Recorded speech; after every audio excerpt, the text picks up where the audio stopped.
South Sudanese political detainees and prisoners of war walked out of prison in Juba, South Sudan, October 25, 2018. Reuters. Jok Solomun, by Matthew Hauenstein and Madhav. Joshi. October 29 at 7 a.m. It's been a month since South Sudan's Comprehensive Peace Agreement, CPA, was announced. What can research on other CPAs tell us about this one? On September 12, South Sudan President Salva Kiir and Vice President-turned-rebel leader Riek Machar signed the CPA to end a 5-year civil war.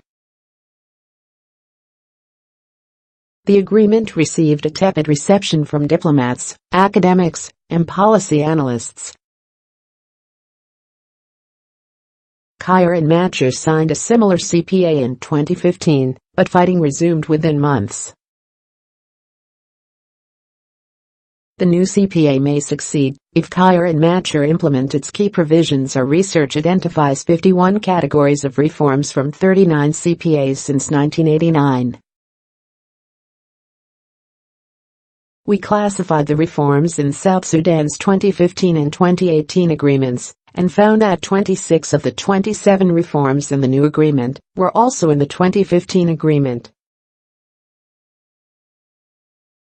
Even the commitments' details are similar. We used text analysis to gauge the agreement's similarity. It was 0.9 on a 0 to 1 scale, where 1 indicates identical words. We find that when signatories carry out more of a CPA's reforms, peace is more likely to last.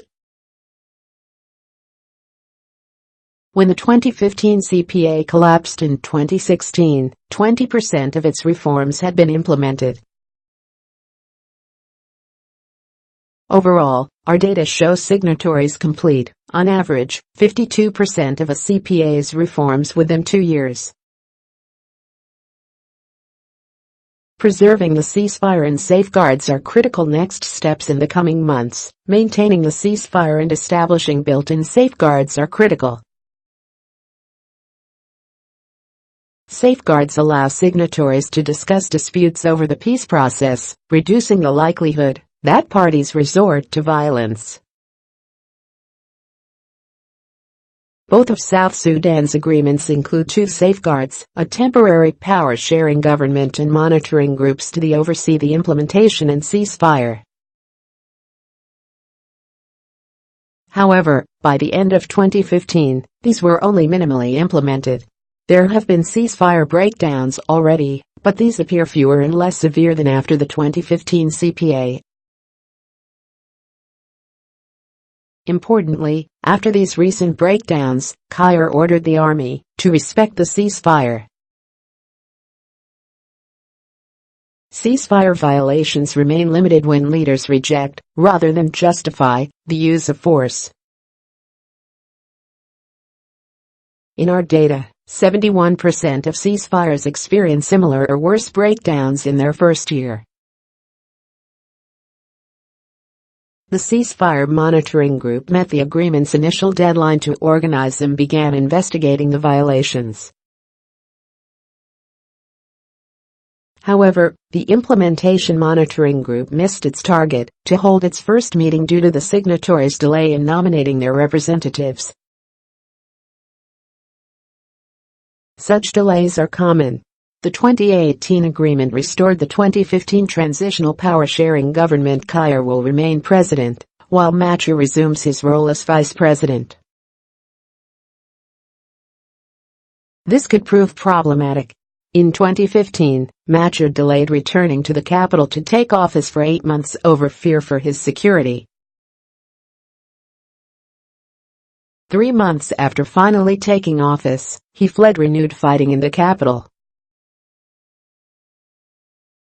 On South Sudan's 6th birthday, here are 6 things you should know. The reformed government will not take office until 2019, but Machar recently refused to visit the capital over security concerns. However, Kiir has taken steps to begin the transition to the new government, which could help build trust between the two sides. Political reforms, human rights and state borders are longer-term goals. Once these safeguards are in place, the parties can undertake 16 reforms from the 2018 agreement that they failed to implement in 2015. These fall into three categories: rights reforms, which address human rights and aid for 4.3 million refugees and internally displaced persons, IDPs, political reforms, covering election law and the judiciary, and security sector reforms to demobilize, disarm and reintegrate former rebels. It is too soon to tell whether the parties will implement these reforms. Most political changes are the purview of the to-be-created government, as is aid for refugees and IDPs. Under the agreement, the new government will draft a new constitution next year, which should address some of the reforms. Security reform was supposed to begin immediately, but neither side has started to prepare for disarmament, which they agreed to do by October 12. Disarmament still could succeed. In Colombia, whose peace process we closely monitor, the combatants missed an early disarmament deadline due to logistical issues, but eventually assembled and disarmed their forces. And South Sudan's new CPA addresses two issues from 2015. First, it includes provisions to prevent ethnic conflict. These outline steps to identify each ethnic group's territory and to use this to draw state boundaries. It also creates temporary power-sharing governments in these states. Tensions over the number, ethnic composition and leadership of these states contributed to the collapse of the 2015 agreement. If Kiir and Machar can agree on state boundaries and governments, they will have overcome a major stumbling block. South Sudan is fighting again. Can its peacekeeping mission work? Early implementation of these important provisions is off schedule. The Intergovernmental Authority on Development, an organization of neighboring states, which mediated both agreements, missed a deadline to convene committees to map tribal and state borders. The new governments cannot be created until the state boundaries are drawn. However, our data show that most signatories implement similar reforms after the first year. Second, the current peace process engaged more key stakeholders than the 2015 CPA, which focused on Kiir, Machar and their groups. In contrast, multiple opposition parties participated in the new negotiations and signed the CPA. These groups were promised representation in the power-sharing government and various oversight bodies. The monitoring groups that have been formed included representatives from these signatories. Comparing the unique words in the 2015 and 2018 South Sudan peace agreements. Figure by Hauenstein. The adjustments in the 2018 agreement can be seen in its language. There's another way to gauge the differences. We compared the word usage in both agreements. The 2018 CPA includes more discussion of boundaries than the committees drawing them, TBC and IBC. It also frequently mentions the other political parties, OP, such as the South Sudan Opposition Alliance, SSOA.